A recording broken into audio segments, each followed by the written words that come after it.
मैंने तो अपनी लिपस्टिक भी रख रखी है अपनी गाड़ी में। तेरी क्या है, तो पता नहीं क्या क्या रखती है गाड़ी में। सब अपना सारा जरूरत का सामान रखूंगी, अपनी पर्सनल गाड़ी है। चलो तो गाड़ी धोने का काम शुरू करते हैं। तो एक काम कर, कुछ मत कर, एक तो परात ले और एक बाल्टी ले ज्यादा। अस्सलाम वालेकुम दोस्तों, उम्मीद करते हैं कि आप सब खैरियत से होंगे और अपनी लाइफ बहुत अच्छे तरीके से एंजॉय करेंगे। तो मेरी दुआ है कि हमें देखने वाले जहाँ भी रहें खुश रहें, आबाद रहें। दोस्तों इसी दुआ के साथ मैं अपनी वीडियो करता हूँ आगाज़। और दोस्तों जैसा कि अभी आपने क्लिप में देखा कि सीमा के लिए मैं गाड़ी के अंदर में अपनी लिपस्टिक भी रखती हूँ, और वो जो लप्पू सचिन है तोतला, वो ये कह रहा है कि तू तो पता नहीं क्या कुछ रखती है। तो पता नहीं क्या कुछ क्या है भाई, ये तो सचिन को ही मालूम होगा, ठीक है ना। और आजकल तो बहुत सारे टॉयज भी चल रहे हैं, क्या पता सीमा वो भी रखती हो, ठीक है। तो मैं हैरान हुआ हूँ इस बात पर कि, और कहती है क्यों नहीं रखेंगे, हमारी ज़ाती गाड़ी है। तो दोस्तों आजकल सीमा गाड़ी का बड़ा चर्चा कर रही है, एसी का चर्चा कर रही है कि गाड़ी में उसकी एसी है, और बाल्टी के अंदर दूध भी लेने जाते हैं तो एसी वाली गाड़ी का ऑन करो, गाड़ी में बहुत हीट हो रही है। जैसे कि सीमा कोई पैदाइशी जो है ना बड़ी लग्जरी स्टाइल में पैदा हुई थी, कोई लग्जरी घराने के अंदर पैदा हुई थी, बड़ा इसका लग्जरी कोई लाइफ स्टाइल था, इस तरीके से रिएक्ट कर रही है आजकल, ठीक है ना। जबकि आज तक देखें इसके बेड का जो हम लोग उर्दू में बोलते हैं सराना, यानी कि जो बैक है बेड की, उस पर आप देखें अब तक सुराख हुए हैं।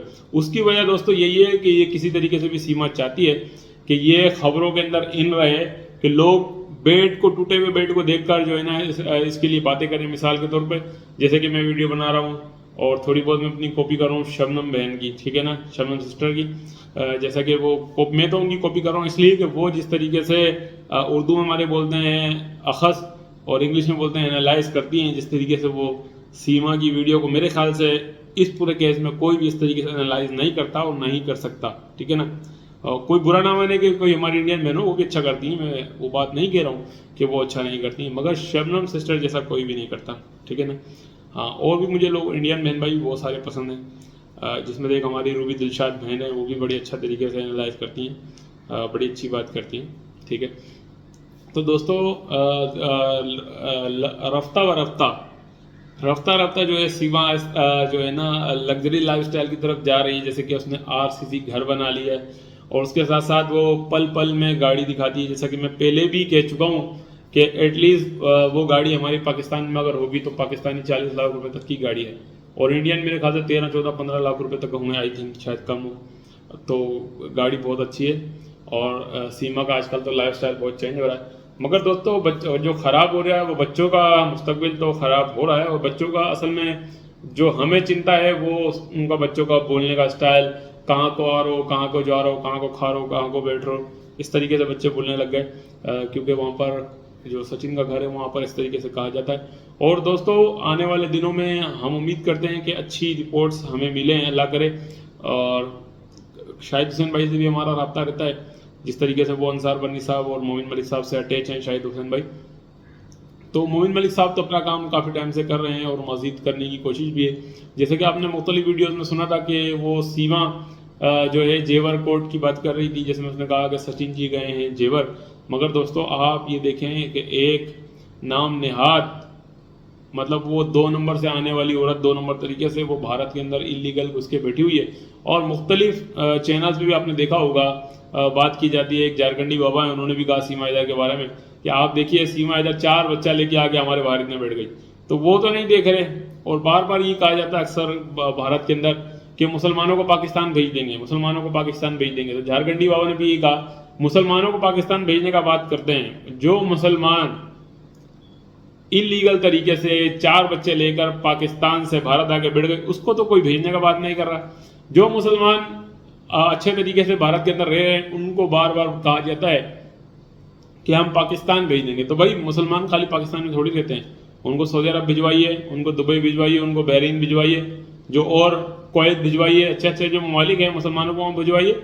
मुसलमान का कोई एक मुल्क तो नहीं, मुसलमान के 57 ममालिक हैं, तो सिर्फ पाकिस्तान में ही क्यों भेजने की बात होती है।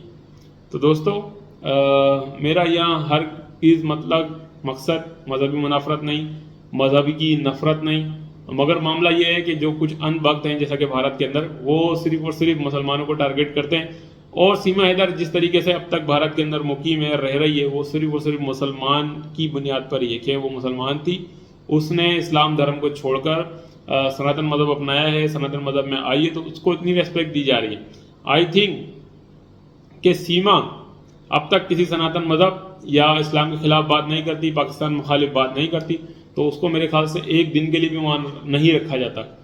और जिसकी बड़ी वजह यही है कि उसने पाकिस्तान के खिलाफ बोला, उसने इस्लाम के खिलाफ बकवास की, आज तक वो भारत के अंदर रह रही है। तो दोस्तों 3 साल से भी ज़्यादा अरसा गुजर चुका है। तो भारत के अंदर जो अदालती निज़ाम का जो रफ्तार है बहुत ही स्लो और बहुत ही मेरे ख्याल से सही नहीं है, मैं तो ये कहूँगा।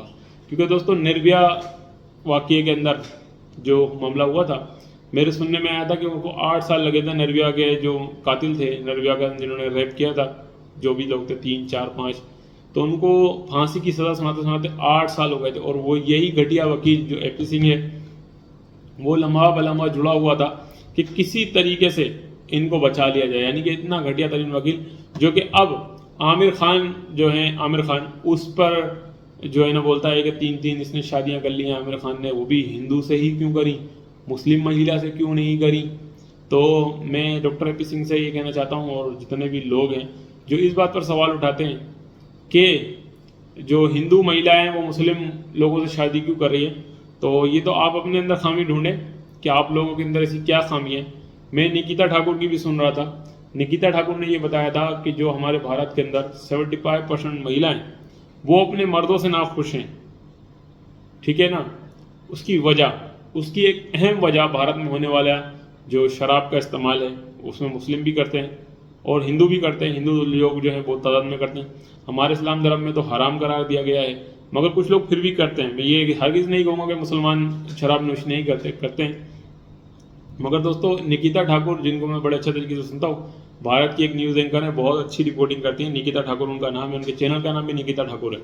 तो वो बहुत अच्छी बात करती हैं। उन्होंने एक सर्वे के मुताबिक बताया था कि 75% जो महिलाएं भारत की वो अपने मर्दों से नाखुश हैं, वो गैर मुतमईन हैं, अपने जो हस्बैंड हैं उनसे वो मुतमईन नहीं है, सेटिस्फाई नहीं है, जिसकी वजूहत के बिना पर अक्सर वो उनके मामला दूसरे मर्दों से होते हैं या उनके ताल्लुकात दूसरे मर्दों से होते हैं, जिसके अंदर सर-ए-फ़हरिस्त मुस्लिम जो मेंस हैं। और दोस्तों हमारे पाकिस्तान के अंदर भी जो कुछ महिलाएं वो ये कहती हैं कि इस्लाम के अंदर जो है पर्दा है, जो कि एक सख्ती है, एक मुश्किल है, जबकि हमारे इस्लाम धर्म के अंदर जितना औरत का प्रोटेक्शन है पर्दे में रहकर, और जितनी रेस्पेक्ट है शायद किसी और मज़हब पूरी दुनिया के नहीं है, ठीक है। बज़ाहिर कुछ लोग जो भेड़िया सिर्फ लोग हैं, उनकी वजह से हमारे इस्लाम को बदनाम किया जाता है कि जो मुस्लिम है वो तो सिर्फ और सिर्फ रेप केस करते हैं, या औरतों के साथ ऐसा करते हैं, या बच्चियों के साथ ऐसा करते हैं, या बच्चों के साथ ऐसा करते हैं। कुछ भेड़िया सिर्फ, दरिंदा सिर्फ जो इंसान है, उनकी वजह से हमारे इस्लाम धर्म को बदनाम किया जाता है। जबकि इस्लाम के अंदर औरत की जितनी रिस्पेक्ट है वो किसी और मज़हब में नहीं। जिस तरीके से हम अक्सर देखते हैं कि जो अंग्रेज़ महिलाएं वो मुस्लिम हो इस रही हैं कि उनको पता है कि इस्लाम के अंदर कितनी रिस्पेक्ट औरत को दी जाती है, कितनी रिस्पेक्ट बीवी को दी जाती है। और दोस्तों मेरा हरगिज़ मतलब यहाँ ये नहीं है कि हिंदुस्तानी मर्द सारे ख़राब हैं, मगर दोस्तों हमारे पाकिस्तान के अंदर एक औरतों की वजूहत ये भी होती है खुसूसी तौर पे, जैसे कि मैं देखता हूँ कि भारत के अंदर और भी हमारी बहनें, चाहे वो मुस्लिम हो चाहे हिंदू, तो उनके ममालिक में ये होता है, दूसरे ममालिक में भी, कि जो महिलाएं हैं वो अपने हस्बैंड के साथ मिलकर काम करती हैं, जॉब करती हैं। कोई मुज़ायका नहीं, मैं हरगिज़ गलत नहीं कहूँगा। मगर दोस्तों हमारे पाकिस्तान के अंदर अल्हम्दुलिल्लाह 95% से भी ज़्यादा जो लोग हैं शादी के बाद वो अपनी बीवी का काम करना पसंद नहीं करते हमारा, और वो चाहते हैं कि उनकी घरवाली, उनकी बीवी हमेशा घर में जो है सुकून से रहे, बच्चों के साथ रहे, बच्चों की तरबियत करे। जिसकी वजूहत एक ये भी है कि बहुत सारी जो गल्फ़ कंट्री और प्लस जो दूसरे ममालिक हैं उनकी महिलाएं UK, लंदन की भी पाकिस्तानी मर्दों से शादियां कर रही हैं और बहुत पसंद कर रही हैं। तो दोस्तों मेरा हरगिज़ मकसद यहाँ पर मज़हबी मुनाफरत नहीं था। एक बार मैं फिर कहूँगा कि अब तक गुलाम हैदर के जो मासूम बच्चे हैं 4, वो क्यों भारत के अंदर फंसे हुए हैं, क्यों इन दुश्मनों के चंगल में, क्यों इन 2 नंबर लोगों के चंगल में, उनको जल्द अज जल्द आज़ाद कराना होगा। इसके लिए मुझे और आपको कोशिश जारी रखनी होगी। और फिर मिलेंगे इस नेक्स्ट वीडियो में। अल्लाह हाफिज़।